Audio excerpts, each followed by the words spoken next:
तो जून 2026 CS executive exam का time आ गया है और हम सबका सामना है पेपर 1 से jurisprudence, interpretation and general laws. नाम जितना हैवी है ना, सिलेबस उससे भी ज्यादा। लेकिन फिक्र नहीं, आज इसको क्रैक करने का एक सॉलिड स्मार्ट प्लान बनाते हैं। देखो, प्रॉब्लम बिल्कुल सामने है। पूरे 18 चैप्टर्स हैं और मार्क्स हैं सिर्फ 100। अब हर चैप्टर को बराबर इंपॉर्टेंस देना ये सबसे बड़ी गलती हो सकती है। मन में यही सवाल आ रहा होगा ना, यार इतना सब कैसे होगा? रिलैक्स, इसका एक स्मार्ट डेटा ड्रिवन सॉल्यूशन है जिससे ये पेपर ना सिर्फ क्लियर होगा बल्कि मास्टर भी हो जाएगा। ओके, तो आगे कैसे बढ़ेंगे? पहले इस 18 चैप्टर की प्रॉब्लम को समझेंगे, फिर मैं इसका एक डेटा ड्रिवन सॉल्यूशन दिखाऊंगा। उसके बेसिस पर हम चैप्टर्स को टीयर्स में डिवाइड करेंगे, T1, T2, T3, T4, ताकि फोकस बिल्कुल क्लियर हो। और आखिर में ये सब एक सिंपल 60-30-10 स्टडी प्लान में बदल जाएगा। Let's start. ज्यादातर स्टूडेंट्स क्या करते हैं, चैप्टर 1 से स्टार्ट किया और चैप्टर 18 तक पूरी जान लगा दी। ये अप्रोच आम है पर इफेक्टिव बिल्कुल नहीं, क्योंकि सच्चाई ये है हर चैप्टर बराबर नहीं होता।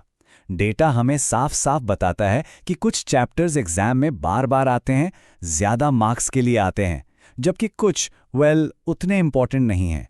तो इसका सॉल्यूशन क्या है? सॉल्यूशन है डेटा। हमने पिछले 10 एग्जाम पेपर्स को एनालाइज किया है, ये समझने के लिए कि आईसीएसआई का फोकस आखिर है कहां। चलो देखते हैं ये डेटा हमें क्या बताता है। इस डेटा को देखो, पिछले 10 एग्जाम्स में टियर 1 और टियर 2 चैप्टर्स से मिलाकर लगभग 68% मार्क्स आए हैं। सोचो, ऑलमोस्ट 70% पेपर सिर्फ 2 तरह के चैप्टर्स से बन रहा है। यही है इस एग्जाम का हिडन स्ट्रक्चर, जिसे अब हम क्रैक करेंगे। तो शुरू करते हैं टियर 1 से। ये हैं अपने पावर चैप्टर्स। ये नॉन नेगोशिएबल हैं, इन्हें छोड़ना मतलब एग्जाम छोड़ने जैसा है। और इसमें कितने चैप्टर्स हैं? पूरे 18 में से सिर्फ 3। हाँ, सिर्फ 3 चैप्टर्स। लेकिन इनकी पावर देखो, ये 3 chapters on an average her exam में 37.1 मार्क्स डिलीवर करते हैं। ऑलमोस्ट 40 मार्क्स सिर्फ इन 3 चैप्टर्स से। Isn't that amazing? और ये हैं वो 3 champions. Chapter 7 law relating to crime and procedure, average 14 marks. Chapter 2 constitution of India, average 13.2 marks. और chapter 3 interpretation of statutes, average 11 marks. इसका मंत्रा सिंपल है, मास्टर करो। और ध्यान दो, पहले 2 चैप्टर्स पिछले 10 के 10 एग्जाम्स में आए हैं, हर बार। टियर 1 को मास्टर करने के बाद अब आते हैं टियर 2 पर। ये हैं हाई वैल्यू चैप्टर्स। यहां पर लगाई हुई एनर्जी का सबसे अच्छा रिटर्न ऑन इन्वेस्टमेंट यानी आरओआई मिलेगा। टियर 2 में है 7 चैप्टर्स जो पेपर का लगभग 41% कवर करते हैं। इसमें आते हैं registration of documents, civil procedure, sources of law जैसे चैप्टर्स। इनका मंत्र है स्मार्ट पढ़ो, आरओआई सबसे ज्यादा यही है। अच्छा, टियर 2 में एक चैप्टर है जिस पर स्पेशल फोकस करना है। ये चुपके से एक स्टार बन गया है, एग्जामिनर का नया फेवरेट लगता है। ये ट्रेंड इस स्लाइड पर बिल्कुल साफ दिख रहा है। हम बात कर रहे हैं चैप्टर 16 कॉन्ट्रैक्ट लॉ की।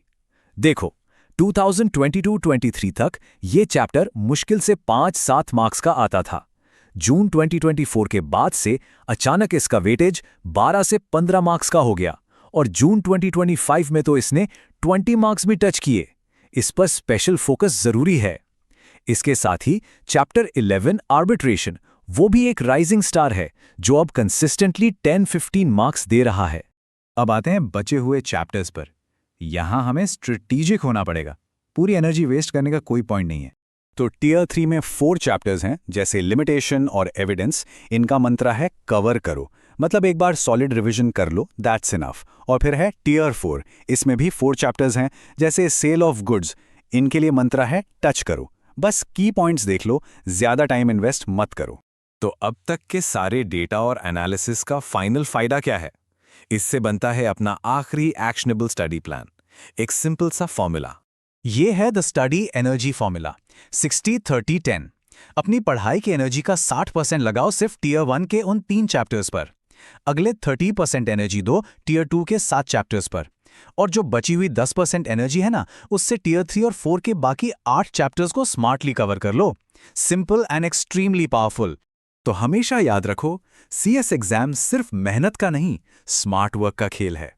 इस प्लान से एनर्जी बिल्कुल सही डायरेक्शन में लगेगी। SSL के साथ स्टडी स्मार्ट, स्कोर बेटर।